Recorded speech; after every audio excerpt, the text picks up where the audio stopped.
Хөрөнгөний зах зээлийг хязгаарлаж байгаа гол хүчин зүйл бол өнөөдөр Монголын хөгжлийн эдийн засгийн бодлого гэж боддог.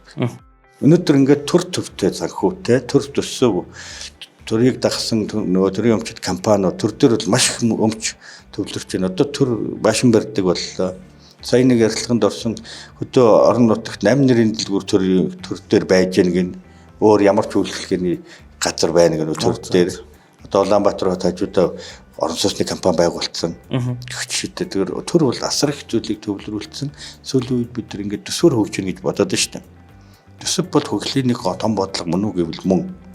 Гэхдээ төсвөр дамжаад төр өөрөө үйлдвэрлэл эрхлэхгүй, төр үйлчлэгээ хийхгүй, хувийн хвшлийн хийдэг бүх зүйлийг төр хийхээс татгалцсан байх ёстой. Энэ бол хөрөнгөний зах зээлийг боомлж байгаа нэг гол хүчин зүйл.